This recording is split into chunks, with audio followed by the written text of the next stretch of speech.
Hello, good morning. This is my new channel, F-INOT. It's also your channel where we can share ideas, and you can rely this channel as the best information resource. If you get along through the end of this video, and if you find it interesting, please subscribe, like, share and comment.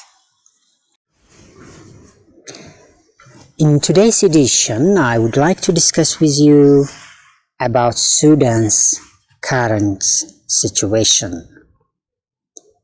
Sudan is in a turmoil.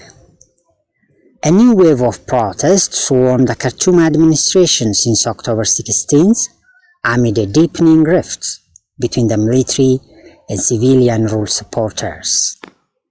Pro-military supporters called for the dissolution of existing transitional government as the country staggered with the biggest crisis since the downfall of Omar Hassan al-Beshir in April 2019.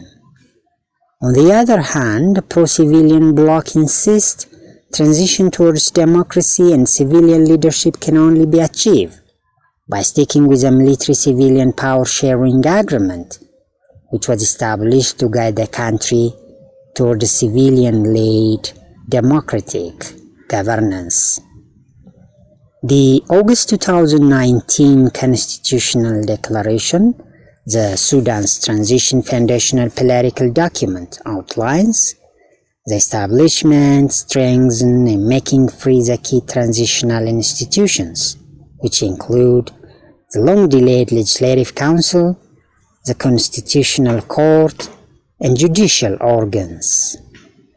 These bodies will be critical to institutionalizing governance reforms already begun and give the country a chance of providing justice to the very people, the youth, women, and marginalized communities who played an important role to overturn the al-Bashir regime.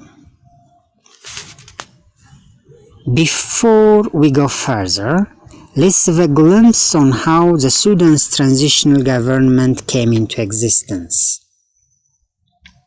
It was in 2011, soon after South Sudan independence and the lucrative oil fields thereby gone. Al-Bashir, the then Sudanese president, announced a 3-year program of austerity measures to help Sudan adjust to its new fiscal reality. But the lingering unresolved issues continued to pose problems, including the key issues of oil revenue sharing, distribution and operating the country's collective debt, and establishment of the final border demarcation, like, for example, to whom the Hague League area and the Abyei region belongs to. As if this was not enough, those regions like South Kordofan and the Blue Nile, which share a border with the South Sudan and who had allied themselves with the South during the Civil War, inspired by the South independence, and clash with the Sudan's army. Bashir this time vowed to defeat rebels, but the economic situation exacerbated, and following the Arab Spring, now and then a week-long protests were customary in Sudan. However, al-Bashir's sun was not set till April 2019, while the Rapid Support Force, Sudan's paramilitary brigade, overthrew and detained him. Immediately, a transitional military council, in short TMC, established, promising within 2 years a free and fair election. Although Sudanese citizens happy on the step-down of al-Bashir, they continued protesting, demanding civilian transitional government. The military at first responded with a heavy hand. Most notably, the remarkable event here is what came to be known as the June 3rd massacre, which left more than 100 people dead, and some more 100 protesters wounded.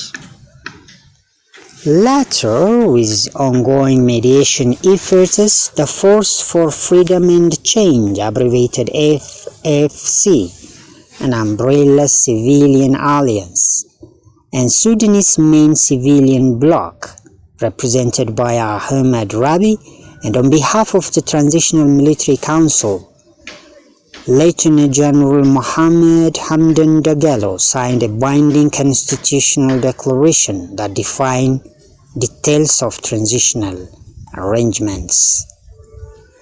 The transition procedure, planned for a 39-month duration, supposed to be in on November 2022. Until then, a sovereign council composed of 5 military and 5 civilians, represented from the Transitional Military Council and the Force for Freedom and Change, will collectively figured as head of state of Sudan. The Sovereign Council included another 11 civilian members selected by agreement from both sides. Later, by decree from General Burhan, some 3 figures included, namely Al-Hadid Idris Yahya from Sudanese Revolutionary Front, Malik Agar from SPLM North, and Al-Tahrir Abu Bakr Hajar from Sudan Liberation Movement for Justice, and they became 14. All the council members were not eligible to run on the election scheduled following the transition period. The council chair ran for the first 21 months starting from October 2019 by the military, and for the rest 18 months by the civilians.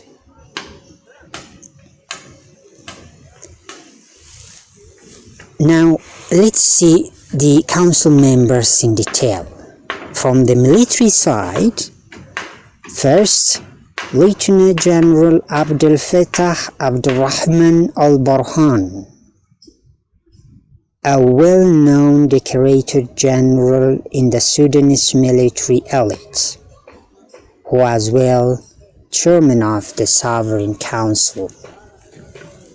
Second, Lieutenant General Muhammad Hamdan Dagalo, nicknamed Hemetti, an outsider in the Sudanese military elite, who is commander-in-chief of the most ruthless paramilitary brigade full of the Janjaweed Arab militia group known as the Rapid Support Force. He is deputy of Al-Burhan. Other military members in the council are Lieutenant General Yasir Al-Attah, General Shamsuddin Kabashi, and Major General Ibrahim Jabir Karim. From the Force for Freedom and Change side, the following are nominated. Number 1, Aisha Musa Al-Said, a female activist and a translator in profession, who eventually resigned her duty in May 2021, saying the civilian voice not properly addressed in the Sovereign Council. Second, Sadiq Taor, a physicist and prominent Ba'ath Party member. Third, Muhammad Al-Faqih Suleiman, a political scientist and writer, who acts as a Sovereign Council spokesperson. The other 2 are Hassan Muhammad Idris and Muhammad Hassan Osman Al-Taish. The 11th member is Raja Nicole. She represented the Sudanese Copt Christian minority. She is a judge and lawyer by career, invited by both the civilian and military to the council membership. This was how it looks like. This coalition can be considered as unique and perhaps the most viable to preserve citizens' hard-won gains resulting from the April 2019 revolution. So, what happened? 2 weeks ago, on Monday, General Burhan announced the military dissolved the existing cabinet and the sovereign council, while declaring state of emergency throughout the country and promising to appoint a new technocratic government to lead the country to election in July 2023. Burhan added the military will remain in charge, which the Information Ministry, apparently under the control of pro-civilian bloc, considered the act as seizure of power by the military coup. Speaking of which, around a month ago, there was a thwarted coup, which government officials claim minions of al-Beshir regime were responsible, but the situation got under control. Most Sudanese citizens and intelligence analysts, however, suggest it was part of the military's endeavor to test the public response and international reaction in case of future military intervention, which looks like now true. What strikes most is the Prime Minister Abdullah Hamdok's remark earlier this year. He admitted there existed a division within the civilian coalition, within the military, and between the military and civilians that threatens the transition process in Sudan. Now, the Prime Minister, along with the prominent civilian leaders ousted from their post by the military, the already tenuous state of Sudan's military-civilian power-sharing agreement gets reeled. But let's try to solve the riddle. I think we shall. Although General al-Burhan was a chairman of the Sovereign Council, in almost all negotiations and government undertakings, General Hamdan Dagalo, nicknamed Hemetti, was the man of substance behind it. Hemetti is an outsider in the Sudanese military elite. Not educated, as he dropped off elementary school to trade camels and later fencing commercial convoy of traders in Darfur during the conflict there. Not long he changed course, became the leader of the Janjaweed Arab militia group, who fought alongside al-Bashir government forces since 2003 in Darfur and sowed fear into residents of Darfur. Al-Bashir later appointed him Brigadier General, and his militia formally recognized into the Sudan's military as a regular force under the name Rapid Support Force. This is how Hemetti introduced himself to the military. No cadet course, no formal military science training, nothing.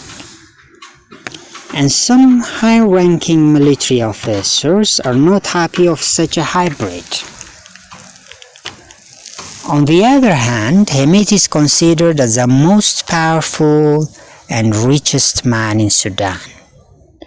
His company, Al-Janaid, engaged in many business activities, including car rental, transport, mining, iron and steel, and many other major investments in Sudan. The company, run by his brother, Abdurrahim Hamdan Dagalo, deputy head of the Rapid Support Force. This is a sarcasm, right? Hemetti was the one who went to Juba to conclude the deal on the establishment of the Sovereign Council. He led government negotiation team for peaceful settlement with rebels in Darfur, South Kordofan, and the Blue Nile. He also helped the Beni Amir and Nubia people to reach a reconciliation with the government. What's more, again you hear the same name in the diplomatic circle. At various occasions, he went to Egypt, Qatar, United Arab Emirates, and Saudi Arabia. It's believed that his rapid support force participated in Saudi Houthi conflict at Yemen as a mercenary supporting Saudi Arabia.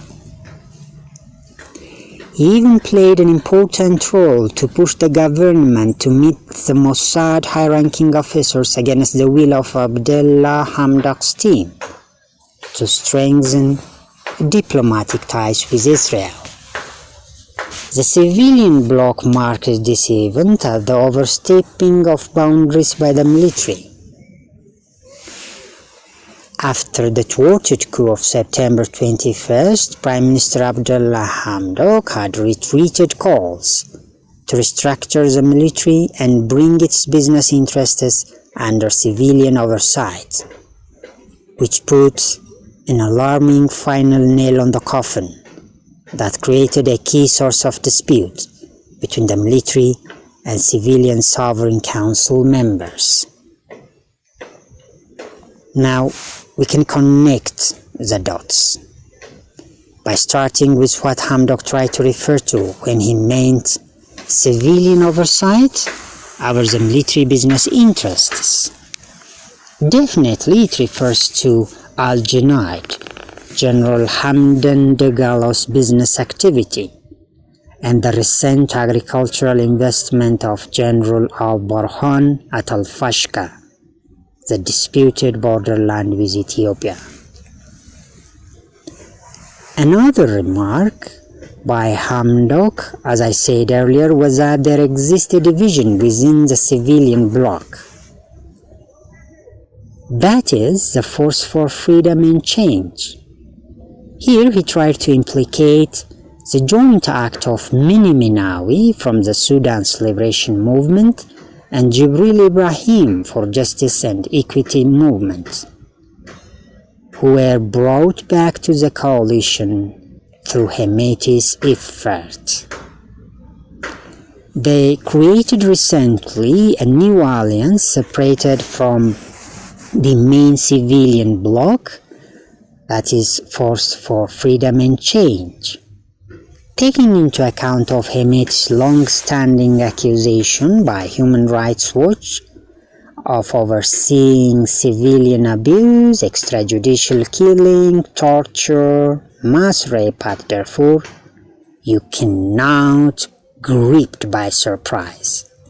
Hemetti's ally, Mini Minawi, named governor of Western Sudan war-ravaged state, Darfur.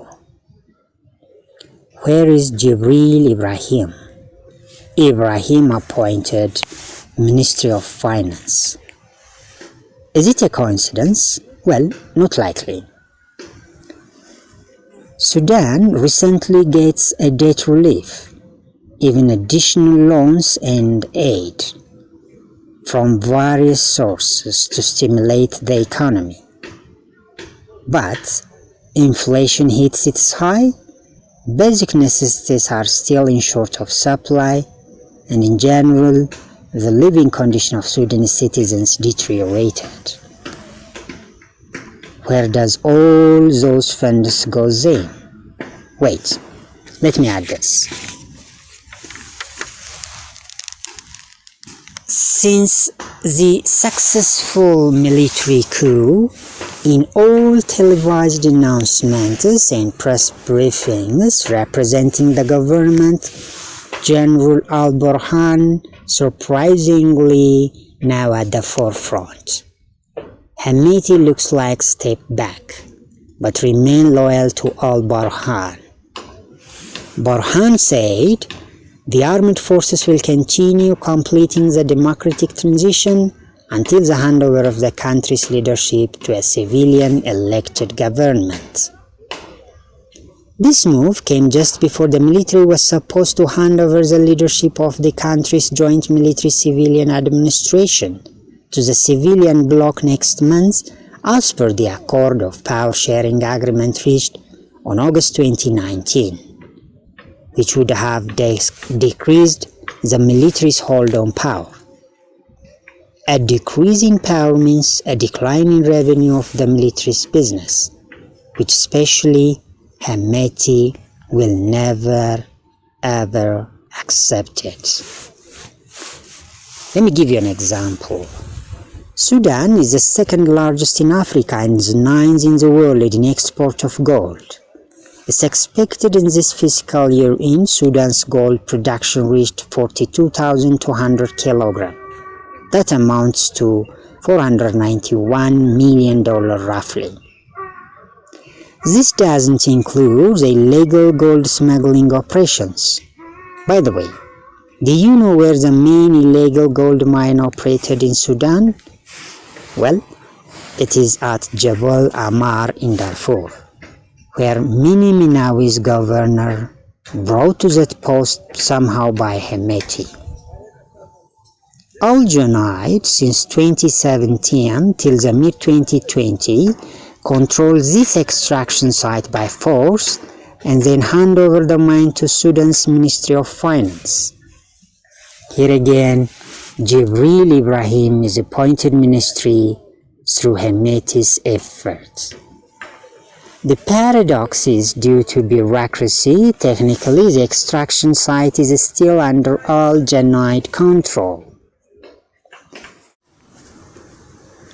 So, you don't need to read between the lines to answer the question why Mini Minawi and Jibril Ibrahim coordinate and create a splinter alliance away from the main civilian bloc to innervate.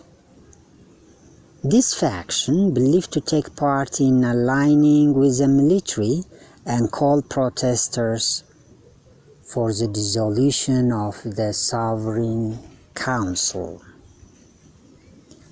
Abdullah Hamdok, of all other inaugurations, didn't attend at Minawi and Ibrahim's new alliance because he already understood the military, mainly Hemetti, was behind it.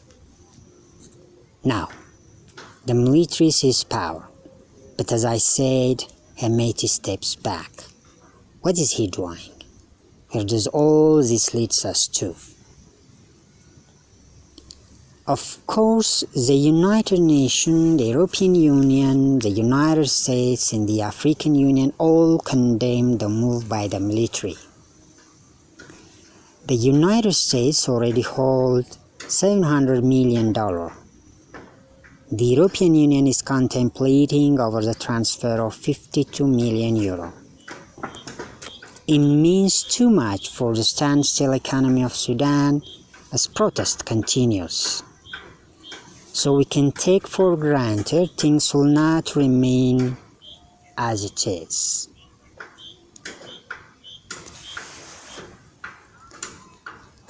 Hemetti is known for switching sides.